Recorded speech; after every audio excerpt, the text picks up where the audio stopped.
ఆ రోజున 2021 సంవత్సరంలో ఏమైతే ఫలితం ఎన్నిక నిర్వహించి ఫలితం ప్రకటించకుండా సీల్డ్ కవర్లో కోర్టుకు సమర్పించారో, తదనంతరం కోర్టు కేసును విత్డ్రా చేసుకున్న తర్వాత కోర్టు ఆదేశానుసారం ఈరోజు ఆ రోజు జరిగిన ఎన్నికని ఫలితం ప్రకటించమని కోర్టు చెప్పిన మేరకు ఈరోజు ఆర్డీఓ గారు ఫలితం ప్రకటించారు.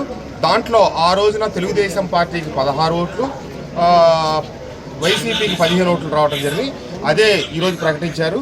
సరే, వైసీపీ వాళ్ళు అభ్యంతరం వ్యక్తం చేశారు. ఏమని, ఎంపీ గారు ఓటు తీసేసి ఇక్కడ లెక్క వేయాలి అని. దానికి వాళ్ళు కోర్టుకు వెళ్ళి ఉండాలి. ఇప్పుడు కోర్టులో కేసులు విత్డ్రా అయ్యి ఎలక్షన్ కమిషన్ వారు ఎన్నిక నిర్వహించమని చెప్పి ప్రకటించి 4 రోజులు దాటింది. మరి ఈ మధ్యకాలంలో కోర్టుకు ఎందుకు వెళ్ళాలా? ఈ రోజు ఫలితం ప్రకటించదు, ఫలితం ప్రకటించకపోతే మేము కోర్టుకు వెళ్తామని చెప్తా ఉన్నారు. ఈ నెల బట్టి వెళ్ళుండొచ్చు కదా. నేనేం చెప్పానంటే, కోర్టు ఆదేశానుసారం ఆ రోజున్న సీల్డ్ కవర్ ఓపెన్ చేశారు. కాదు, ఈరోజు ఎన్నిక నిర్వహిద్దామంటే మేము సిద్ధంగా ఉన్నాం, ఎన్నిక నిర్వహిద్దాం. కానీ అటు ఇటు కాకుండా వాళ్ళకి లాటరీ కావాలంటే, ఎందుకంటే ఏదన్నా ఛాన్స్ వస్తే కనుక మాకు 50-50 ఛాన్స్ ఉంటుందని వాళ్ళ దురాలోచన. ఇవన్నీ సాగవు. ఏమైనా ఒకటి మటు గుర్తుంచుకోండి, తెలుగుదేశం పార్టీకి కొండపల్లి మున్సిపాలిటీలో సంపూర్ణమైనటువంటి మద్దతు ఉంది.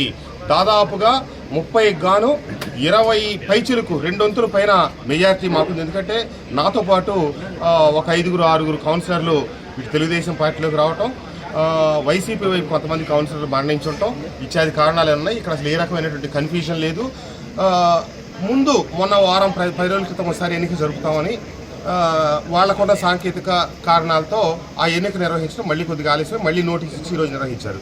ఆ రోజున ఇక్కడ ఒక పెద్ద మనిషి చెప్పాడు, ఏమని, నైతిక విజయం మాదే, వాళ్ళు పారిపోయారని. ఎన్నిక ప్రభుత్వం వాయిదా వేస్తే మేము పారిపోవటం ఏంటి? ఈరోజు వాళ్ళు పారిపోయారు, మాకు పారిపోవాల్సిన అవసరం ఏంటి సంపూర్ణ మెజార్టీ ఉన్నప్పుడు? కాబట్టి రాజ్యాంగ విరుద్ధమైన మాటలు, ఏ లాజిక్కి అర్థం కాని మాటలు, మనకి నోరుంది కదా అని చెప్పి ఏది పడితే అది మాట్లాడటం. కాబట్టి అన్నీ ఉన్నమ్మా అణిగిమణి కూర్చుంటే ఏమీ లేనమ్మా ఎగిరెగిరి పడిందంట. కాబట్టి 20 పైగా కౌన్సిలర్ల మద్దతు ఉన్న మేము పారిపోవాల్సిన అవసరం ఉంది. మేము ఎందుకు పారిపోతాం? మేము అన్నిటికీ సిద్ధంగా ఉన్నాం. కోర్టు ప్రకటించిన ఫలితానికి సిద్ధమే. రేపు మళ్ళీ కోర్టు వారు దీంట్లో కలగజేసుకొని మళ్ళీ ఇంకొకసారి ఎన్నిక నిర్వహించమన్నా దానికి మేము సిద్ధంగా ఉన్నాం. కాబట్టి కొండపల్లి మున్సిపాలిటీ చైర్మన్గా చెన్నిబోయిన చిట్టిబాబు గారు, వైస్ చైర్మన్గా మొదటగా కరిమికొండ శ్రీలక్ష్మి గారు, 2 వైస్ చైర్మన్గా చుట్టకుదురు శ్రీనివాసరావు గారు ఎన్నిక కావడం జరిగింది. ఈరోజు వాళ్ళకి ధృవీకరణ పత్రాలు ఇచ్చారు.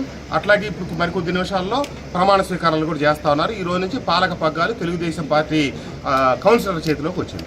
ధన్యవాదాలు.